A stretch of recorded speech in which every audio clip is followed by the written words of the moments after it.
Before we get into the video, I wanted to share a special tool that David and I have been using for over 2 years to manage our inventory on Amazon. The tool is called SoStocked, and it is a very powerful tool. It's designed specifically for inventory management. If you're in a physical products business selling on Amazon, you need to be in stock, especially with the inventory restrictions lately. This tool is incredibly powerful. If you're having trouble with inventory management, this might be a tool to help you. SoStocked is partnered with Firing Demand, and they've offered our guests, our listeners, a 30-day free trial. So click the link in the video description to get 30-day free trial. On to the video.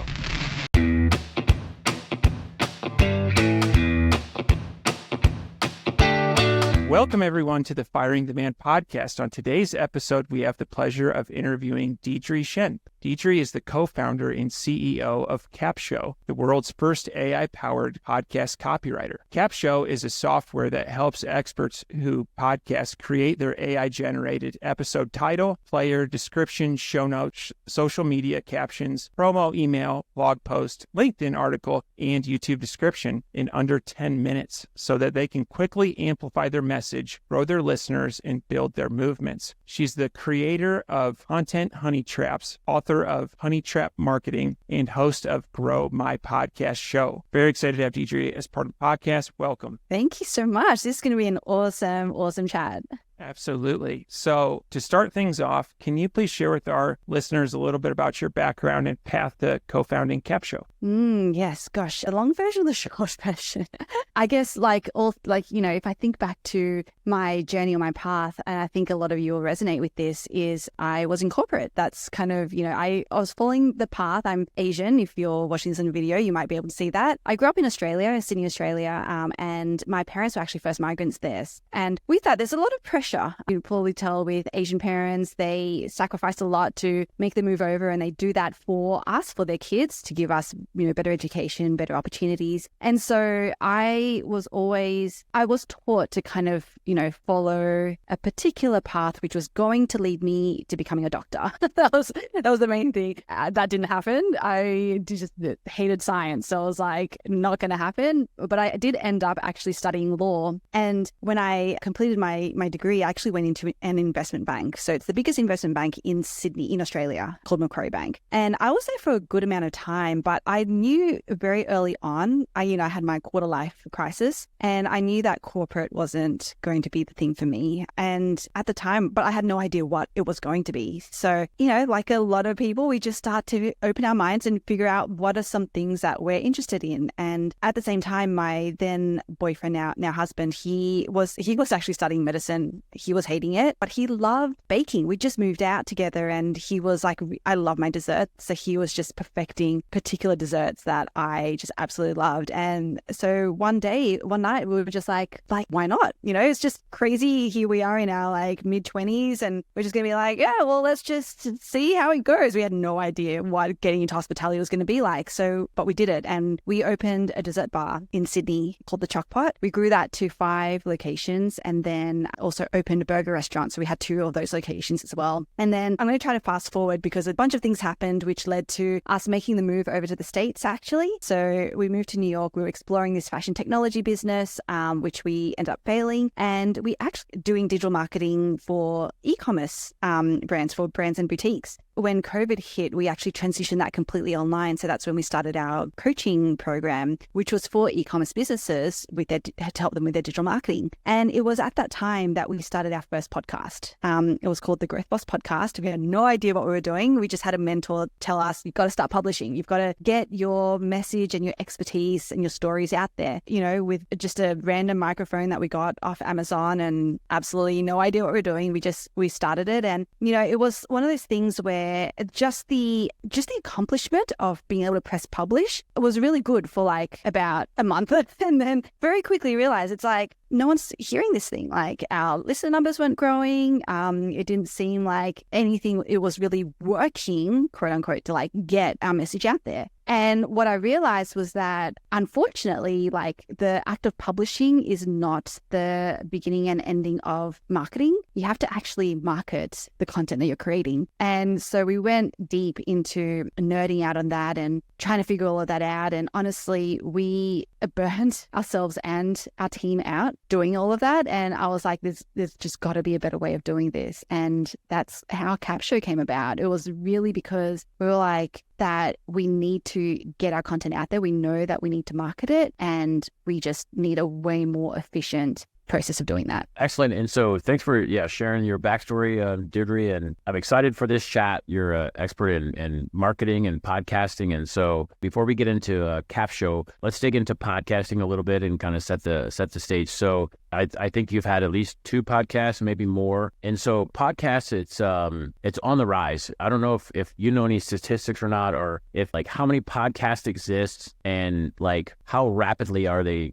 rising or becoming more popular compared to like radio or any other forms of medium? Yeah, I actually, it's very timely that you asked this question. Actually, I'm really good friends with Alex Sanfilippo from PodMatch, and he actually published, so he does like a monthly active established podcaster report. And it's really, really interesting because, when you ask how many podcasts are there, there's something like close to 3 million podcasts in total. Wow. But how many of them are active, as in people are actually actively publishing episodes? Only about close to 10% of those. So like 400,000 are actually active. And that's grown a little bit from one month to the other. It's grown by maybe like about 3% was, according to his last report, but it's growing, which is great. But what I think the thing with podcasting, and I don't want anyone to have any illusions about this, it sounds awesome and it really is. And it's such a great way to create content. It's such a great way to network and meet new people, but it's a lot of work. I mean, I think you guys know this, like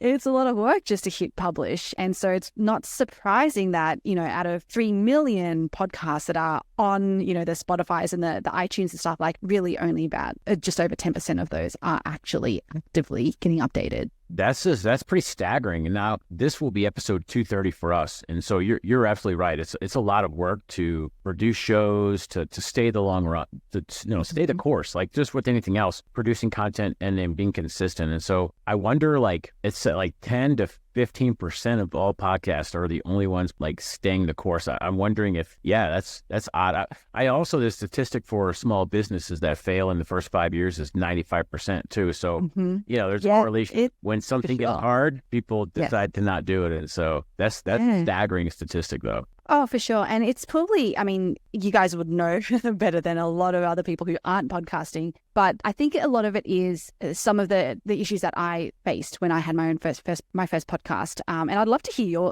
your guys' takes as well around like, was there any point when you were like, you really looked at each other and were like, is this still worth it? Because I know I had that point. And a lot of it is because, and this is why Capshow came about, is because, when you don't get those endorphin hits almost of like seeing a listener number grow or like seeing that you're actually making progress, it's like we're all human. We all need that forward momentum and knowing that we're actually making some kind of impact. And when we don't get that kind of external validation, it gets really, really hard to keep ourselves motivated to do the thing, which is why, Capshow came about. But I'd love to hear, if there was any point that you were like, is this going to be worth it? David, I'll let you go first. Yeah, it's funny that you mentioned that. We had one of those last week and we're 5 years in. And, I think one thing that we talk a lot about, so we're in our 5th year, we have a perfect record. We've posted a new episode every single week. And you're absolutely right. It does take a ton of work. I think one of the things that's been helpful to us is establish a why. And making money at podcasting, while important, I would say is not our why. I love podcasts as a consumer. I've always been jealous of people that can sit for 2 hours and read a book. I have to be moving, but if I have headphones on, I can get great content, great information from other podcasts that I listen to. And this sounds dramatic to say, and it should be. I have had podcasts that have changed my life. Ken and I get on here once a week and we're talking about business, and I'm looking over at my wall, I'm looking at a thank you card I got from someone that listened to our podcast, quit their job. They fired the man. And we have a couple stories like that. And that's what keeps us going, because I know the gift that somebody receives when they quit their job. The amount of quality fame, like having ownership of your time, is such a gift And so if we continue on and we can have a couple people like that, that's what keeps us going is that. So that would be my answer. But you're absolutely right in that statement about 90% of them failing. It's not shocking for doing this for 5 years, because Ken and I, even 5 years in with a very established team and podcast, we still are asking ourselves, like, is this worth it? And that's my answer. One thing that I would add on there is we also try not to, we look at our downloads and our stats very rarely. Like, we want to see progress, but we don't like you mentioned, Deirdre, the dopamine hits. Like, it's not like we like on social media, you can throw out a post or something and then you're kind of monitoring it, seeing if it's going to go by, we don't do that at all. And so we'll pop in like maybe once a month and kind of see, making sure everything is going in the right direction, but we're not measuring our success based off of our downloads. And the other thing is, we're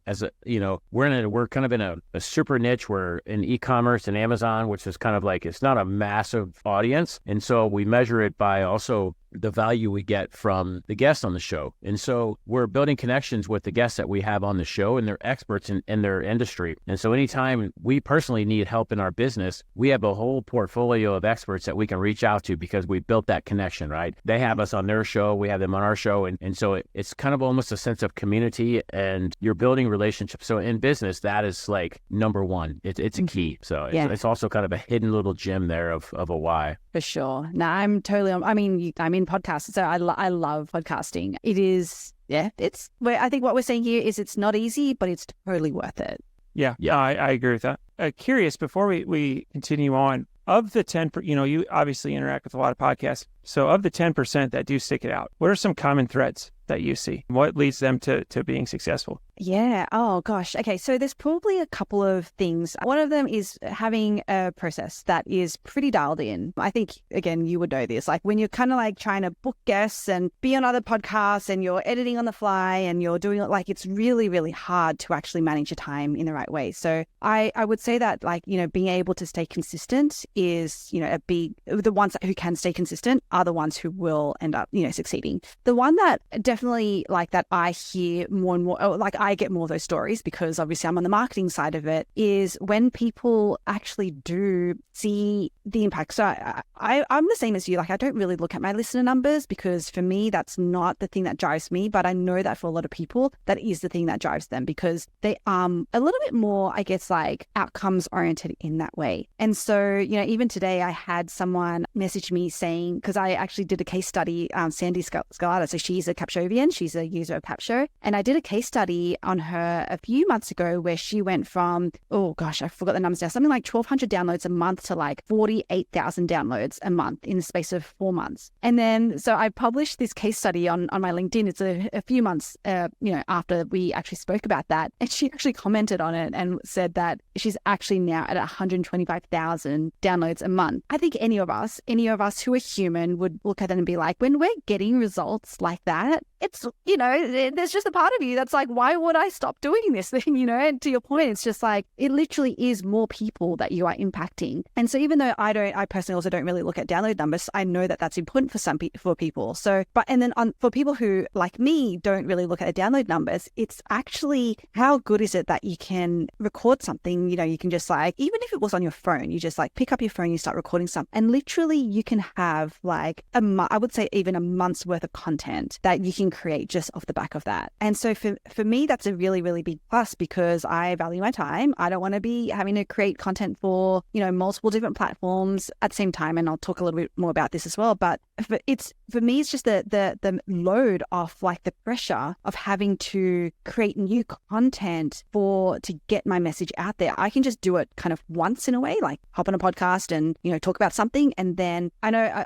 I'm not trying to sell Capsho, but I'm just going to say Capsho or any other software that can help you kind of smartly repurpose that asset can really, really help in you knowing that you're driving your business at the end of the day forward. The next question I've got is, I think probably it's one of the top questions David and I kind of bounce back and forth. Curious to hear your insight on that. So how do podcasters, how do they resonate with their audience? How do they pick guests or topics that they know will resonate with their audience? I'm gonna steal this from a good friend of mine. So Josh Tapp blew my mind with this strategy because this was not how I even approached my own podcast. But when he spoke about this way, I was like, oh, this is so good. good. Okay. So, and he speaks about it in terms of like, is it okay if we talk about money? Like, let's just talk about money, right? We're trying to fire the man here, right? So the way that Josh talks about this is like, how do you use content to actually make your first $50,000 so that you can fire the man? And the way that he talks about it is like, I think we get, and I still do this, so I'm not like immune to this, but sometimes we think that the thing that we want to talk about is the thing that surely our audience is going to care about. And a lot of times it's not, right? Sometimes it is, which is great, but a lot of times it's not. And so his strategy is all about whoever you're going after. And the whole $50,000 thing is like, especially if you're brand new to entrepreneurship and like, you want to get into a particular space. Let's say it's like coaching marriages or something, like, who is your ideal client that will pay you $50,000? So we're looking for someone who is like most likely going to be kind of being a millionaire or earning pretty good money, right? We all probably have a friend like that, or we probably have a friend of a friend. Like we would know someone in a network who is in that position and that you can actually reach out to be like, hey, I'm doing XYZ. So I'm looking to, consult with some people about looking to consult really successful executives on, on their marriages. Obviously, there's a bit more specificity that might need to put there. What's one thing that you might have struggled with or that you wish you knew more about or whatever, right? Just a really simple text. There's no pitching because it's not a pitch. It's literally just, I want to know. They'll tell you. And then you just create that content, right? So you just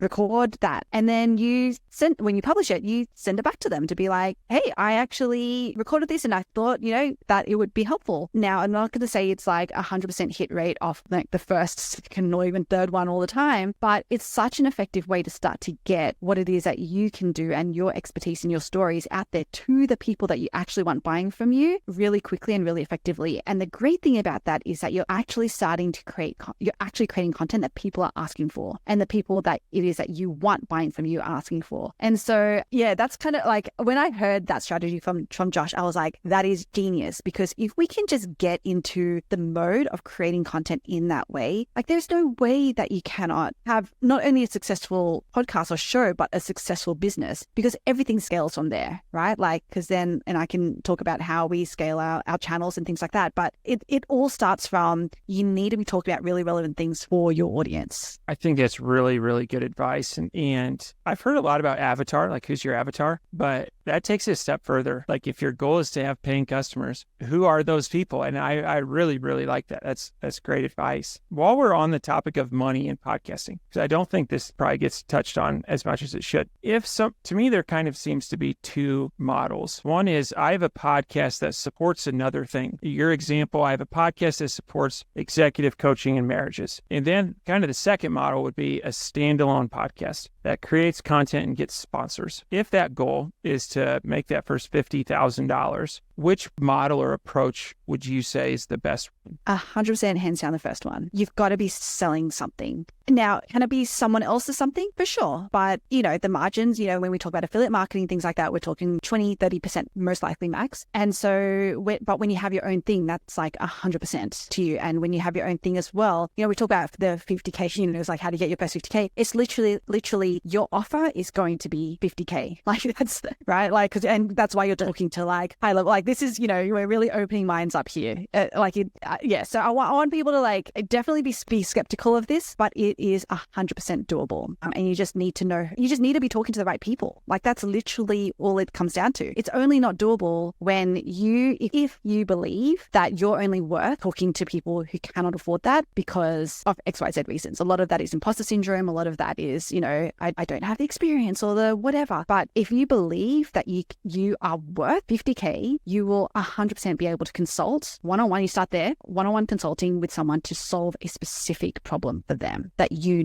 can. So that's that strategy. Just to circle back around to your specific question around like, yes, you want to, by far, when we talk about monetization strategies in podcasting, the people who aspire to be like the next Joe Rogan, that's always the thing, like the next Joe Rogan or the next, I don't know, like celebrity podcast, unfortunately, they're not going to succeed. That's probably also why the fail rates are so high, is because, you know, you have this vision and it's just not a reality, unfortunately, because you're not a celebrity. Like, you don't have the following that, you know, a lot of celebrities have, which means that you have to go really niche, talk specifically to one person and just sell them the thing that you know they're going to buy. I like that. So the next question I have is, this is probably the number one question for all podcasters, or maybe number two. So what is your advice, Deirdre, on how podcasters can grow their audience, their downloads, their show? I'll take you through a framework that I use like day in, day out. It's called the traffic pyramid. And I use this regardless of whether it's like a show that I'm trying to grow or whether it's a business, like whether it's an event that I have, like literally anything. This is like the step-by-step that I take. Is that cool? I'm taking notes, but I'm with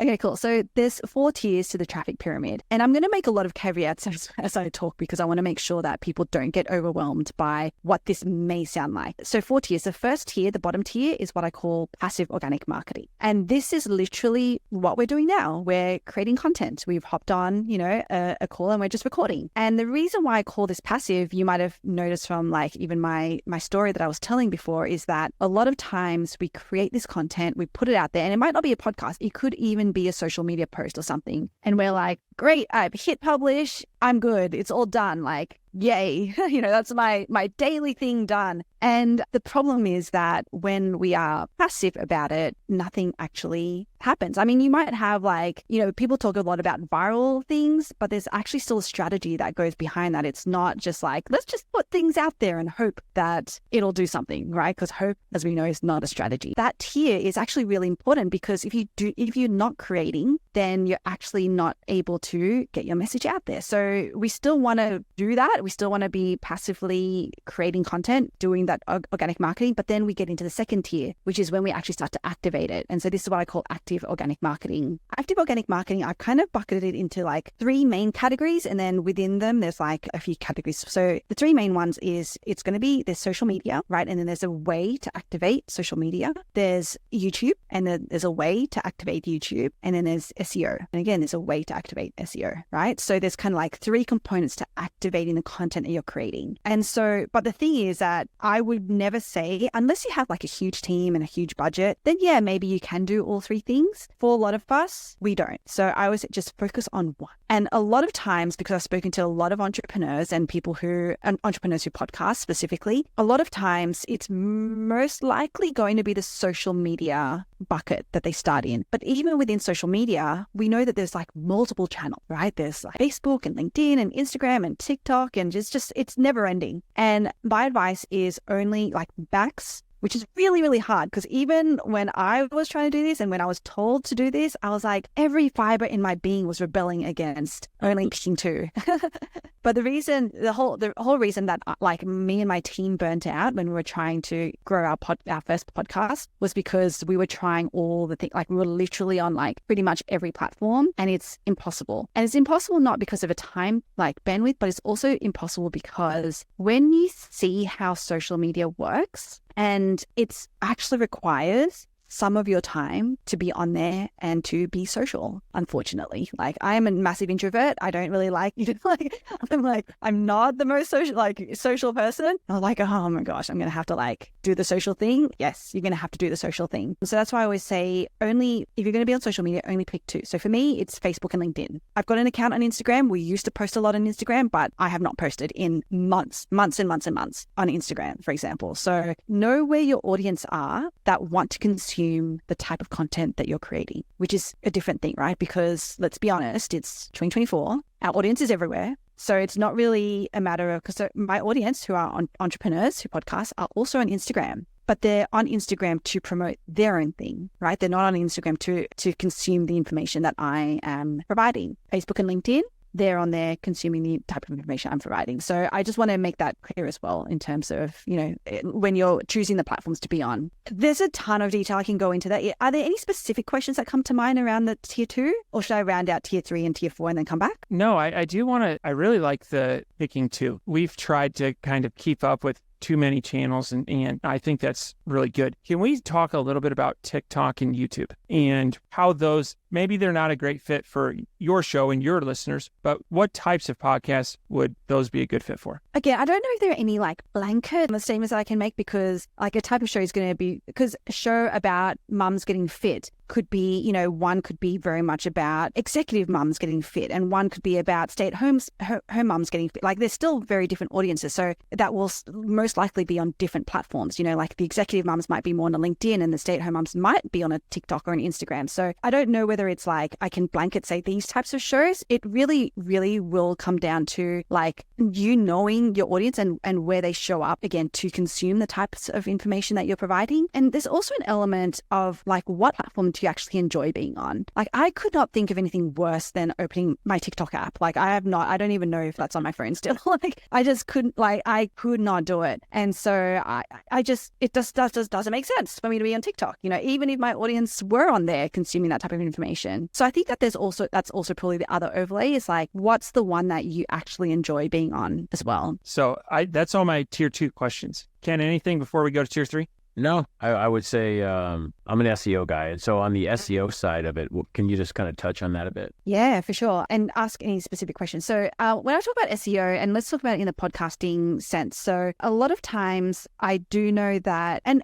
there's always going to be kind of like a journey that we have to go through. So for example, a lot of us just starting podcasting, most likely, not all the time, most likely just going to leverage our host's website capabilities, you know, like, so whether you're on like likes of Buzzsprout or Libsyn or Captivate or Blueberry or Altitude, whatever, you know, most of them have the capability to stand up your own podcast website, which is great to get started on there. Now, from an SEO perspective, it's not the best, but it's good just to get into the practice of like actually publishing your podcast content in some form and getting it out there. The next step is I'm actually good friends with the founder of PodPage, and so he's got this in-between service where it's automated, but it has more a beefed up version of, from an SEO perspective, of getting your podcast out there in terms of episodes. So do I need to step back and just talk about what I mean when I say podcast episode website or web page? Like, yeah, I think that would, just a little brief explanation there would be helpful. Yeah. Okay. So, and I can also talk about blogging. So, but maybe they're both linked. Okay. So I'll talk about from a podcast perspective first, which is when we record a podcast and we hit publish on it, the episode itself is, you know, released onto podcast players like Spotify, like iTunes, maybe even on YouTube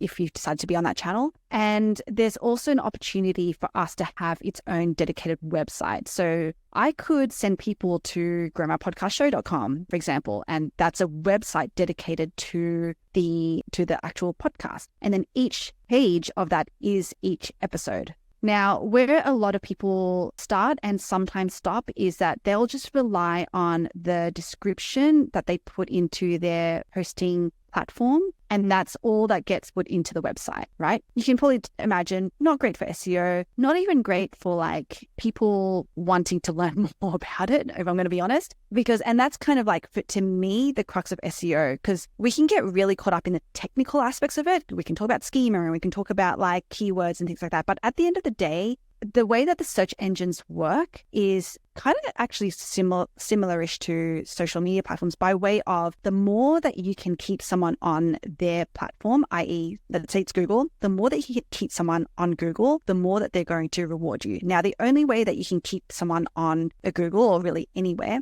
is to make it really readable, is to make it enjoyable, is to make it maybe even fun for people to read and see, right? Most podcast descriptions aren't really fun, or, you know, they're not really the most. So, you know, the way that we look at it, view it, is like when we create an episode website or even a blog page, we always think about a few things. One is, how do we break up blocks of text, rich media, so images, and call out boxes with quotes, you know, obviously headings, the things that make people want to stay on the page and keep reading, right? Things like content honey traps, which is how do we create curiosity to have people want to keep going down, and keep reading. So things like that. We want to be providing, you know, infographics, things that sum up, you know, what was said in that episode in a really easy to follow way, because the great thing is that when you have images like that as well, those rank really well on search engines like Google. Things like, embedding great videos. Yeah, there's a ton of like really easy things that you can just do without even worrying about the technical side of SEO, immediately help how you get ranked on Google or any search engine. So does that kind of answer your question? I know it went a little bit deep. No, I think the main point is like, getting attention. Once you have that attention, keeping them. And so that whatever search engine algorithm that is measuring you is monitoring time on page. How long are you keeping their attention? If so, they're going to send more people there. Yeah. And having really great resources as well. So it doesn't even matter if you link over to something else that's like not on your domain or your website, but the fact that people are clicking, any of your links, that's a really great signal to Google that you're providing something valuable and you're keeping them on Google for longer. So that's also a really great SEO hack. Awesome. Yeah. Cool. So that's tier 2. I know that we went. Let's all good. Tier 3. Yeah. Tier 3 is leveraging other people's audiences. So guesting on other podcasts is a really great way to do that. But I love doing virtual summits. So I've done pretty much one every year for like the last, 4 years, maybe. Great way to leverage other people's audiences, build up your list, and you can use that list to then send them back either to your offer or even to your podcast to like up those listener numbers. Yeah, getting on people's guests. I think we met through PODMATCH, I believe.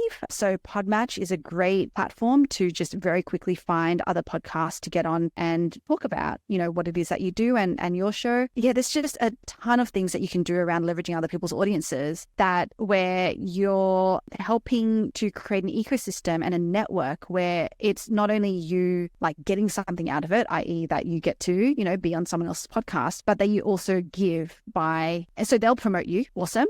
How do you also be a really good citizen of that ecosystem and help promote them in the ways that you can as well? The thing that's really unique about podcasting is you would generally look at other podcasts as competitors, but it's not. It's really everyone is helping each other. And like if we think of e-commerce podcasts, we've been guests on most of them and we've hosted most of them, and that cross promotion is really helpful. And there's not a lot of things like that where the competitiveness is drawn out of the equation and it's a rising ship. For sure. It's such a power. Yeah, it's such a great community to be part of for sure. Okay. And then for completeness sake, I'll talk about the 4th tier. Now, this is not actually something that I would recommend. If you're talking about a podcast, if you're talking about a business, then depending on where you are in your business goals, then, you might want to definitely leverage this, but it's really about scaling with paid ads. Now, I know that there are ways that you can do that for the podcasting space. I've tried some and they I'd say mixed results. So that's why I wouldn't say go into this. I would focus on the bottom 3 tiers, if you're trying to grow a podcast. If you're trying to grow a business, again, I would when I was trying to first grow my coaching business, the coach that I was working with at the time, her whole strategy was about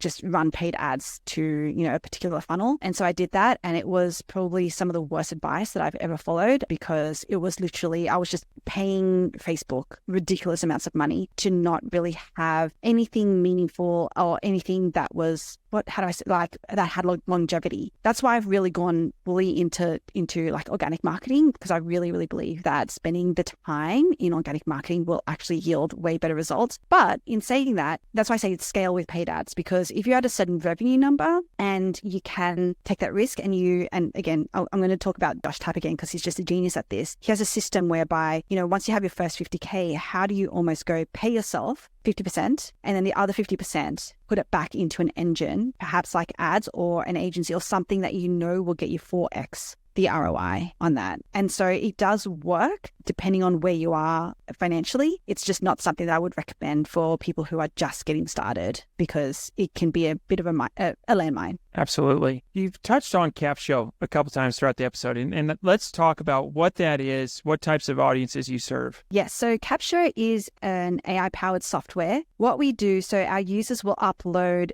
their audio or video files. So it could be a podcast, it could be a YouTube video, it could literally be a recording that they did on their phone just to brain dump, thoughts and stories and things as they were thinking about it. They upload that into CapShow, and CapShow converts that into a first draft of written content, being a title and description, social media posts, emails. So we do promotional and engagement email, LinkedIn article, YouTube description, and blog posts as well. And it does smart identification for sound bites, for clips and things like that. It doesn't do the clipping yet, but it just identifies some really good moments. And it also pulls out quotes. So it's kind of like AI-powered content marketing box, content box that you can kind of like dip into and take out what it is that you need in order to get your message out there. Absolutely. Absolutely. And if people are interested in learning more about that, what would be the best way? Yeah. So especially for, I think for everyone listening to this, I would love for them to actually not only meet me, but also I spoke about Josh and his strategy. And we've also partnered with someone called Joseph Giglietti. The three of us actually put on a completely free event. It's called Industry Icon Live. And basically at that event, it literally goes through how do you make your first 50K? How do you scale your media channels, and then how do you monetize at scale off the back of that? Literally 3-part system that we go through over like a couple of hours a day for 5 days. So I'd love to offer that. It's completely free. Even the VIP upgrade is completely free, which is ridiculous. That is at industryiconlive.com. Awesome. And we'll post links to that in the show notes. Ken, let's get into the fire round. Yeah. One last question for Deirdre before we get into the fire round. Can you share with the audience what a content honey trap is? Yeah, so a content honey trap. Gosh, when in that period of time when I was like trying to really get more eyeballs/earballs onto my podcast, I was actually at this event. It was one of those events where they have a ton of like different stages, and you have to go through the agenda and pick out which one you wanted to go to and everything. And there was one that stood out for me. It was called it was like how I made $1 million with a $19 product and a toilet seat. And I was like, oh man, I have to go, right? Like, how good is that? Yeah. And the more that I thought about that, the more that I was like, man, that curiosity that gets created is so strong. Like, that's the thing that actually gets us moving. It's actually the thing that gets us to go to that particular stage to watch the thing, or to click on the link, or to attend, an event, or listen to a podcast. And so I really started delving deep into what are the different, I call them mental models of creating this curiosity. And so we developed 8 of them, which we packaged up as content honey traps. So in short, content honey traps is a way to create curiosity so that you can have your audience you can compel them to do what it is that you want them to do. And those 8 mental models is kind of like an example. The example that I shared about that title is what we call like the paradox, right? You're kind of like juxtaposing something like this really, really great result that your audience wants with this like unbelievable fact. So it's an example of one mental model. And when I tried that, I actually tried it on a podcast episode. I interviewed an amazing lady, Angela Taylor, and her whole story was about how she makes 5 figures a month, working only 40 hours a month, like not a week, but a month. She works 40 hours a month and she makes like 5 figures. And so I made that my paradox, following that mental model. And that episode like got this massive spike in downloads. I had people like Alison J. Prince and stuff like DMing me on, like to be like, I cannot wait to listen to this episode. And so, yeah, that's when we were like, oh, okay, this content honey trap thing is really like, we're onto something around, creating frameworks around it. So that's what it is. Now, I like that. And I'm thinking of it. We did that on one of our episodes, and David knows exactly which one it is. It's got the highest downloads we had for any episode, and it was the title of it had that hidden in there. So yes, yeah, no, that's good. I think I'm going to do that more. All right, cool. So, Deirdre, every guest we bring on the show, we run them through the ringer, and it's called the fire round. It's a series of rapid fire questions. Are you ready? I'm ready. What is your favorite book? Oh gosh, I feel like this is going to be really cliched. 10x is better than 2x. Awesome. Listen. What are your hobbies? Pickleball. Really, weirdly. I've been getting into pickleball lately. Awesome. I love pickleball. Next one. What is one thing that you do not miss about working for the man? I do not miss having to get dressed in the morning. That's awesome.